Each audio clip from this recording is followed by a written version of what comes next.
Akkam jirtu hordoftoonni barumsa afaan Oromoo qubee jenereeshin nageenyi badhaadha. Sagantaan barumsa keenya har'aa lakkoofsa kan jedhu yoo ta'u, as keessatti maalummaa lakkoofsaa fi mallattoolee lakkoofsaa waliin kan ilaallu ta'a. Lakkoofsa 0 haga 100 jiranis waliin dubbisuudhaan waliin bal'inaan ni ilaalla. Kanaafuu haga dhuma sagantaa keenyaatti nu waliin tura. Barumsi keenya kun yoo isinitti tole hiriyoota keessaniif hiraa, isinis laayik, share, subscribe gochuudhaan nu cinaa dhaabbadhaa jecha gara mata duree keenya har'aatti asumaan waliin ceena. Maalummaan lakkoofsaa. Lakkoofsi hanga baay'ina waan tokkoo ibsuuf kan nu gargaarudha. Mallattooleen lakkoofsaa ammoo 0 haga 9 kan jiranidha. Kana ennaa jennu lakkoofsa kamiyyuu barreessuudhaaf mallattoolee 0 haga 9 jiranii wal jijjiiruun yookaan walitti aansinee barreessuudhaan itti fayyadamna malee mallattoolee kanaan ala lakkoofsa barreessuu fi mallattoon itti tajaajilamnu hin jiru jechuudha. Akkuma qubee barreessuudhaaf yookiin jecha barbaanne barreessuudhaaf qubeewwan itti fayyadamnutti qubeewwan barannee san jechuudha. Qubee sanatti fayyadamnutti lakkoofsas barreessuudhaaf mallattoolee lakkoofsaa 0 haga 9 jiran kanatti fayyadamna jechuudha. Kanaafuu amma lakkoofsa tokkoo qabee 0 qabee ifama lakkoofsa 0 qabee haga 100 jiran waliin lakkoofna. Kanaafuu gara lakkaa'uutti haa darbinu. 0 tokko 2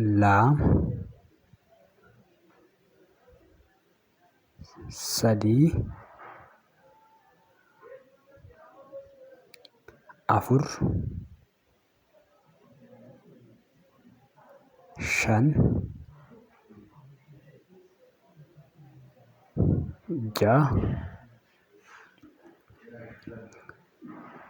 5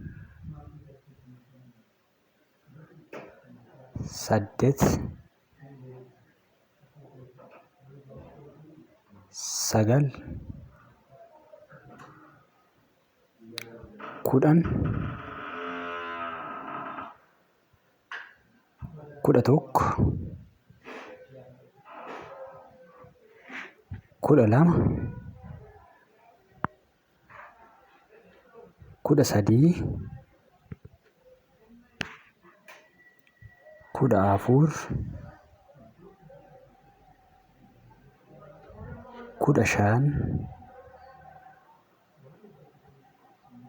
11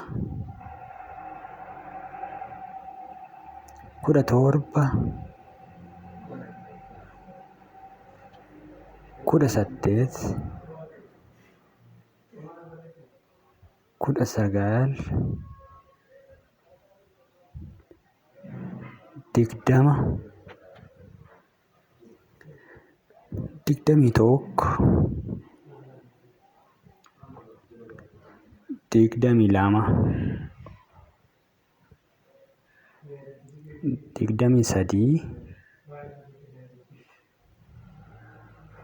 24 25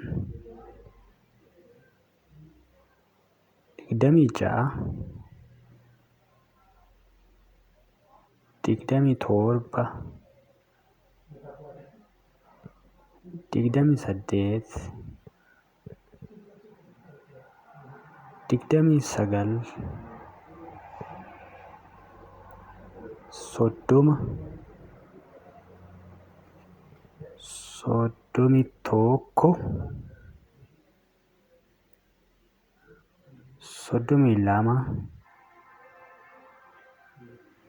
30 31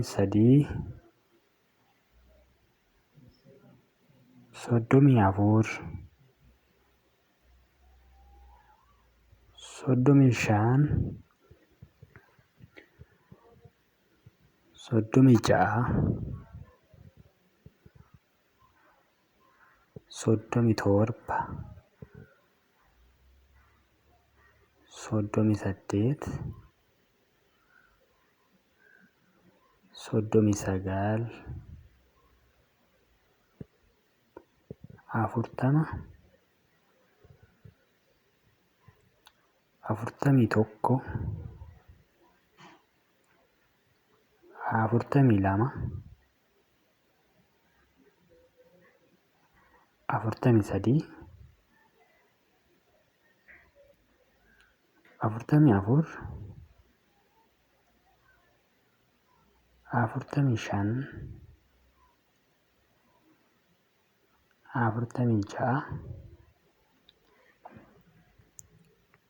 44, 45, 46, 47, 48, 49, 50, 51, 52, 53, 54, 55, 56, 57, 58, 59, 60, 61, 62, 63,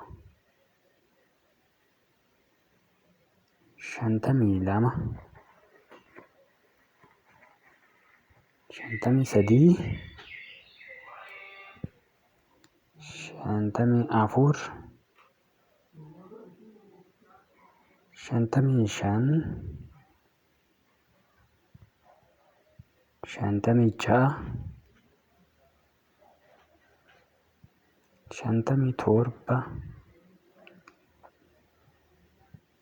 65, 66,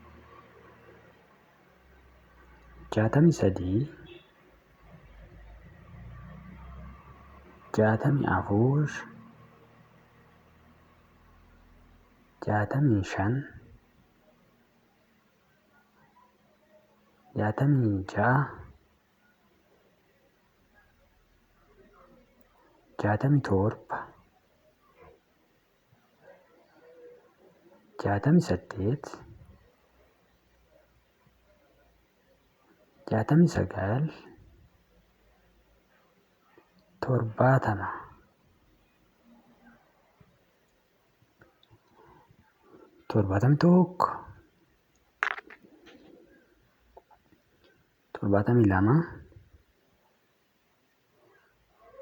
68, 69, 70, 71, 72, 73,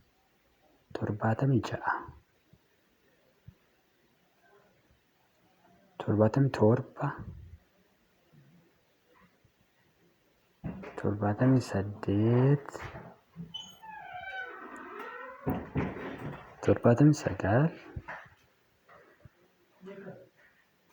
77,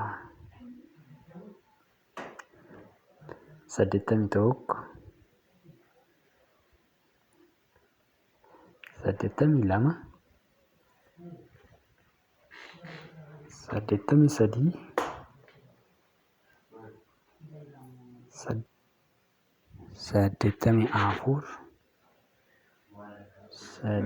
81, 82,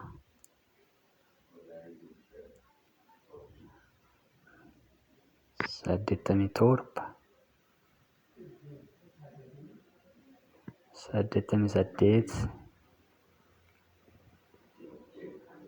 87, 88, 89, 90, 91,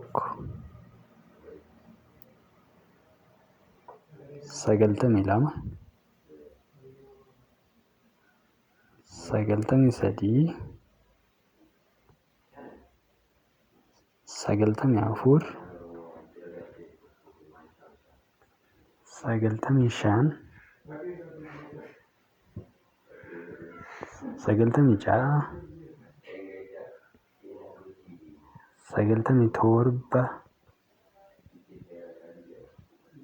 96, 97, 98, 99, dhibba. Barumsi keenya har'a kan irratti kan goolabnu ta'a. Haga sagantaa barumsa dhufuutti wal arginutti.